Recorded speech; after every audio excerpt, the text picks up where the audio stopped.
Assalamualaikum warahmatullahi ta'ala wabarakatuh.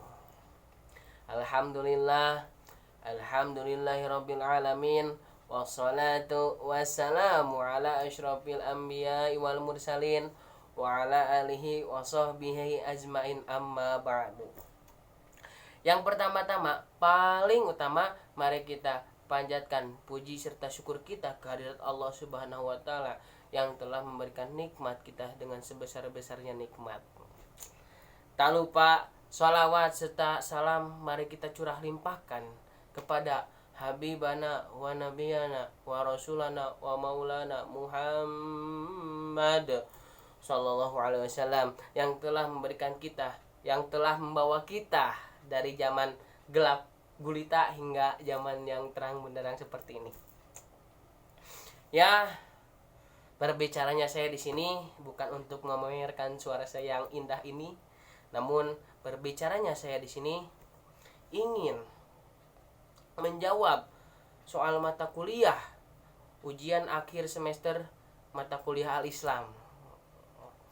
Langsung saja, sebelumnya perkenalkan, nama saya Afif Muhammad Muhyiddin. Saya dari Fakultas Agama Islam Prodi PAI Pendidikan Agama Islam kelas B. Saya mahasiswa dari Universitas Islam Nusantara. Ya, langsung saja mempersingkat waktu, langsung ke acara pokok, yaitu jawaban soal ujian akhir semester mata kuliah Al-Islam. Cekidot.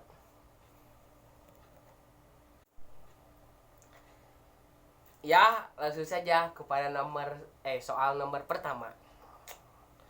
Apa relevansi mata kuliah Al-Islam dengan disiplin keilmuan Anda di Fakultas Agama Islam? Sertakan kontribusi Anda sebagai kaum terdidik untuk memajukan agama Islam. Ya, izin menjawab. Relevansi, dari perkataan dulu, relevansi yaitu menurut Afif itu relevansi itu yaitu hubungan, ya. Hubungan. Jadi kalau misalkan pertanyaan tersebut dimaknai menurut Afif gitu ya kan, relevansi mata kuliah Al-Islam. Jadi hubungan mata kuliah Al-Islam dengan mata kuliah yang lain, apakah ada hubungannya? Menurut Afif ada gitu kan. Contohnya seperti ini. Di mata kuliah Al-Islam gitu kan, Afif mempelajari tentang Rasulullah gitu kan. Contohnya Rasulullah SAW, kemukjizatan Rasulullah SAW, profil Rasulullah SAW dan lain sebagainya. Nah, disambungkan gitu, berhubungan dengan mata kuliah Al-Hadis gitu kan.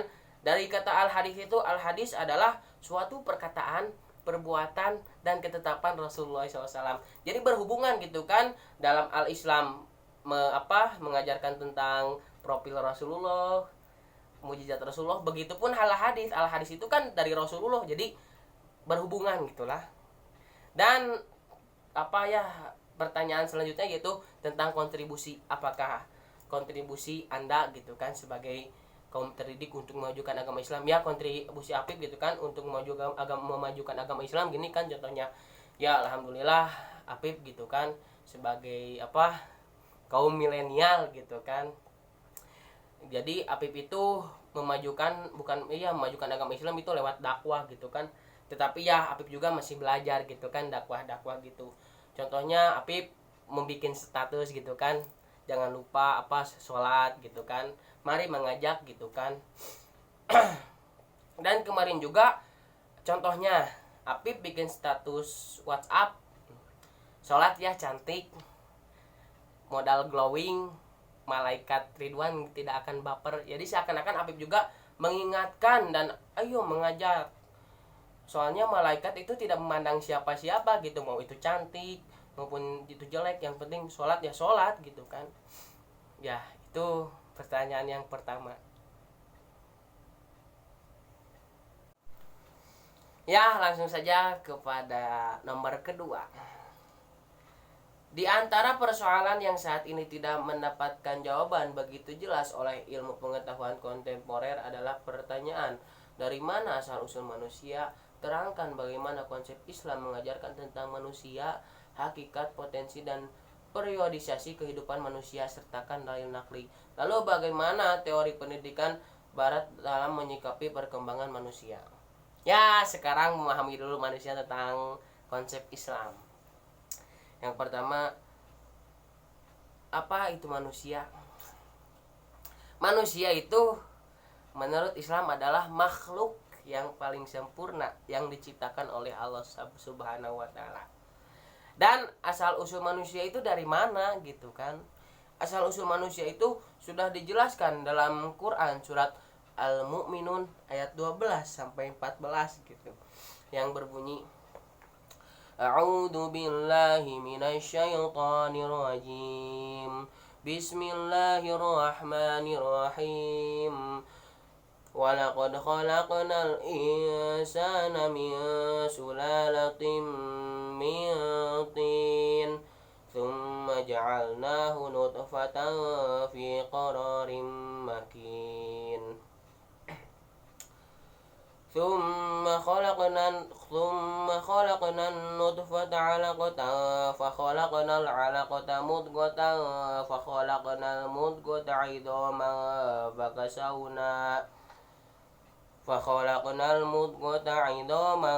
فكسونا العظام لحما ثم أنشأناه خلقا آخر فتبارك الله أحسن الخالقين.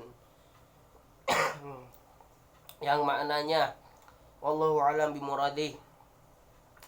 Dan sungguh kami telah menciptakan manusia dari saripati tanah. Kemudian kami menjadikannya air mani yang disimpan dalam tempat yang kukuh atau rahim. Kemudian air mani itu kami jadikan sesuatu yang melekat. Lalu sesuatu yang melekat itu kami jadikan segumpal daging. Dan segumpal daging itu kami jadikan tulang belulang. Lalu tulang belulang itu kami bungkus dengan daging. Kemudian kami menjadikannya makhluk yang berbentuk lain. Maha suci Allah pencipta yang paling baik. Jadi menurut ayat ini asal usul manusia itu diciptakan dari saripati tanah. Kemudian gitu kan, dalam ayat ini tersebut kami menjadikan saripati tanah itu menjadi air mani yang melekat dan disimpan dalam rahim gitu kan. Setelah air mani tersebut dijadikan segumpal darah dan daging gitu kan. Dari segumpal daging itu dijadikanlah daging gitu kan. Dari segumpal daging dijadikanlah daging. Dan dari daging itu dijadikanlah tulang berulang oleh Allah Subhanahu wa taala. Kemudian dibungkus lagi oleh daging tulang tersebut itu, dan jadilah manusia.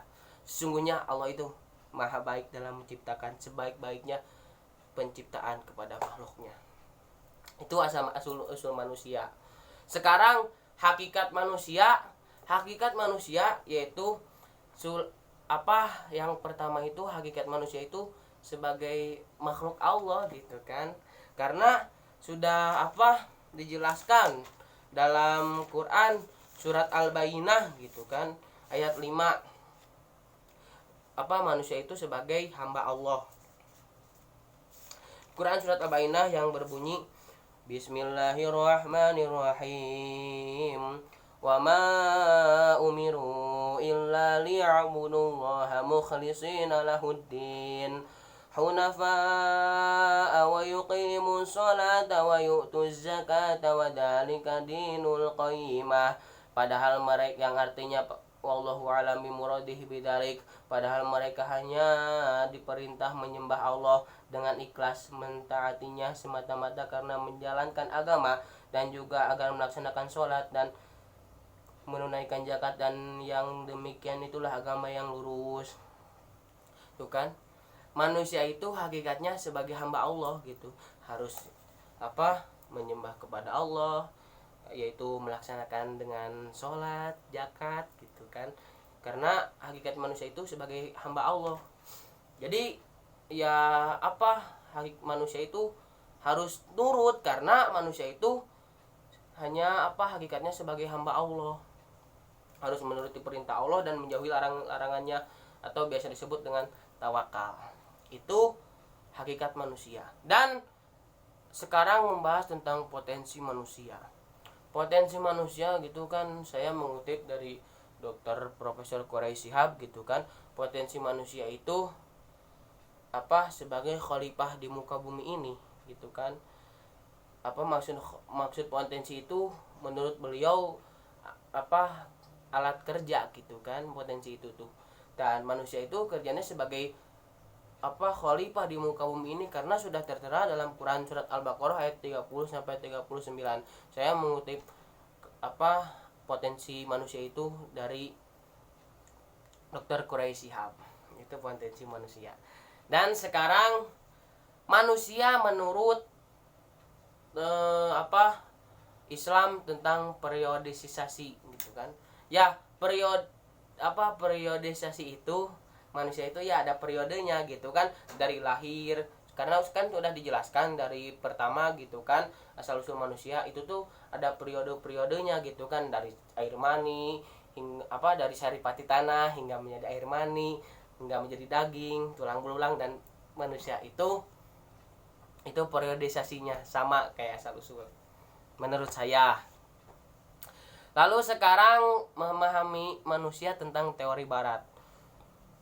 Saya pernah belajar tentang sejarah Indonesia kalau secara. Jadi menurut teori barat yaitu ya teori Darwin, manusia itu bahwasanya berasal dari monyet gitu kan. Itu menurut teori barat. Ya kalau misalkan ya apa juga terkadang gitu kan kalau membaca teori barat gitu. Ya teori Darwin tersebut terkadang dalam hati tuh kalau misalkan manusia terlahir dari dari monyet, maka sekarang nggak akan ada lagi monyet gitu kan sudah jadi pada manusia gitu, buat apa ada lagi monyet gitu kan. Itu terkadang gitu suka kontra gitu. Dan ada juga menurut ahli teori barat ini gitu kan, manusia itu merupakan hewan yang cerdas dan menyusui. Itu menurut teori ahli barat gitu, pendidikan ahli barat. Ya itulah nomor 2.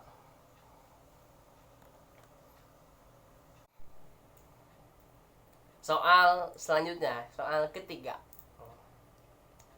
Apa yang Anda ketahui tentang Aswaja? Bagaimana nilai, tokoh, dan sejarah Aswaja? Apip ingin menjawab ya. Ini mah yang diketahui oleh Apip sendiri ya.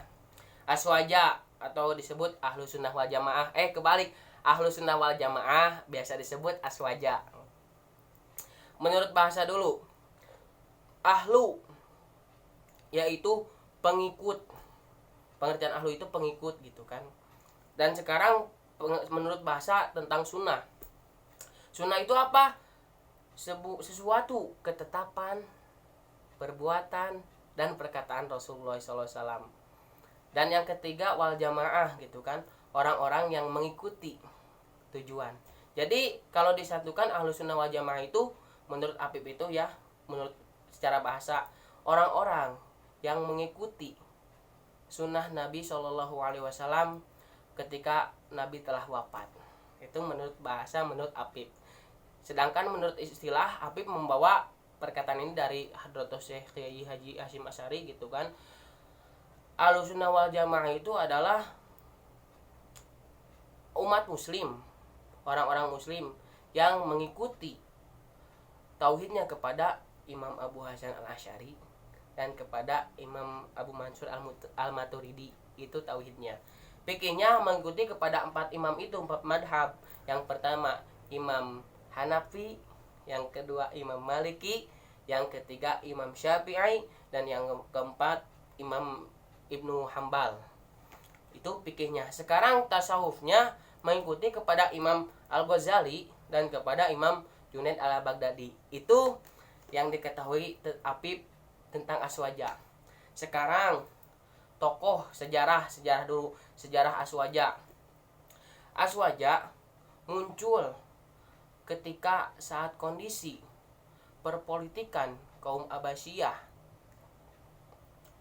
Di sanalah akidah mulai pada kabur, berpencaran, dan masuklah paham-paham yang baru. Sehingga disinilah tokoh Aswaja yaitu Imam Abu Hasan Al-Asy'ari dan Imam Abu Mansur Al-Maturidi muncul dan memberantas paham-paham tersebut gitu kan, dengan mengikuti sunnah Nabi, dengan Al-Quran, memberantas. Itu sejarah dan tokoh-tokoh nilai apa aswaja yang diketahui Apip. Sekarang nilai-nilai aswaja yang diketahui oleh Apip itu yang pertama tawasud atau dan i'tidal. Apa itu tawasud? Tawasud itu adil dan i'tidal itu tidak ekstrim gitu kan. Itu yang pertama. Dan yang kedua itu tasamu, toleransi gitu kan terhadap agama lain, terhadap suku-suku lain. Yang ketiga itu tawazun, yaitu seimbang. Itu nomor 3. Ya, langsung saja kepada soal nomor 4. Apakah Anda sudah beraswaja? Bagaimana ciri-ciri orang yang beraswaja? Buktikan. Apip izin menjawab. Ya, setahu Apip, ini mas tahu Apip gitu kan. Apakah Apip sudah beraswaja? Ya, menurut Apip sendiri mah ya sudah gitu kan. Karena apa? Karena Apip mengutip ciri-ciri orang yang aswaja itu dari Ustadz Yusuf Suharto gitu kan. Apa Pondok Pesantren Jombang kalau nggak salah itu teh. Apip Ustadz Yusuf Suharto menyatakan tentang ciri-ciri Ahlus Sunnah wal Jamaah. Yang pertama, meyakini bahwasannya Allah itu tidak serupa dengan siapapun, entah itu dalam wujudnya, entah itu tempatnya, pokoknya mah tidak ada yang serupa dengan Allah, meyakini. Dan yang kedua, meyakini bahwasannya Allah itu sang pencipta gitu kan. Apip meyakini gitu kan, semua itu diciptakan oleh Allah Subhanahu wa taala, itu entah manusia, jin atau apapun. Dan yang ketiga yaitu tidak mengkafir-kafirkan orang muslim sebab ia melakukan dosa besar. Dan ia juga selagi orang tersebut tidak menghalalkan dosa besar tersebut. Itu poin yang ketiga, ciri-ciri Ahlus Sunnah wal Jamaah. Poin yang keempat gitu kan, meyakini bahwasannya Nabi Muhammad itu Rasul dan Nabi terakhir. Nah, itu meyakini. Poin selanjutnya yang kelima yaitu mengagungkan sahabat-sahabat Nabi dan khulafaur rasyidin gitu kan. Jadi semuanya gitu kan, tidak contohnya gini, mengagungkan Sayyidina Ali bin Abi Thalib doang, enggak gitu. Ahlus Sunnah wal Jamaah itu semua gitu. Khulafaur rasyidin tidak pro ke sini kontra ke sini, enggak gitu. Dan ciri yang terakhir yaitu meyakini bahwasannya agama Islam itu agama yang diridhoi oleh Allah Subhanahu wa taala. Itu ciri-ciri yang diketahui. Apip juga mengutip itu ciri-ciri tersebut oleh Ustadz Yusuf Suharto. Dan Apip juga memiliki ciri tersendiri gitu kan. Apakah Apip sudah beraswaja? Sudah. Apip mengambil ciri-ciri tersebut dari pengertian Ahlus Sunnah wal Jamaah yang tadi, yang kutipan dari Hadratus Syekh Hasyim Asy'ari gitu kan. Yang pertama, tauhidnya kepada Imam Abu Hasan Al-Asy'ari dan Imam Abu Mansur Al-Maturidi. Apip kepada itu tauhidnya. Terus fikihnya kepada Imam 4 madhab. Ya, Apip milih salah satu kepada Imam Syafi'i. Terus yang ketiga tasawufnya kepada Imam Al-Ghazali dan Imam Junaid Al-Baghdadi. Ya, Apip mengikuti kepada Imam Al-Ghazali gitu kan. Contohnya Apip mengaji kitab Bidayatul Hidayah gitu. Itu soal nomor 4 dan jawabannya. Ya, soal terakhir, soal kelima. Setelah manusia meninggal, sejarah jasad, jelaskan proses perjalanan manusia setelah kematian sampai ke surga. Jadi, proses perjalanan manusia setelah kematian sampai ke surga itu ada beberapa tahap. Yang pertama, Yaumul Barzah, yaitu masa sesudahnya manusia meninggal hingga menunggu sampai hari kiamat. Itu yang pertama, Yaumul Barzah. Dan yang kedua, Yaumul Ba'ats, di mana setelah kematian manusia dibangkitkan. Semuanya manusia dari yang pertama meninggal sampai akhir dibangkitkan. Setelah Yaumul Ba'ats, Yaumul Mahsyar, di mana yaitu masa manusia dikumpulkan di padang mahsyar.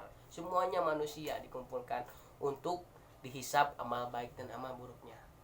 Kemudian tahap selanjutnya yaitu yaumul hisab gitu kan.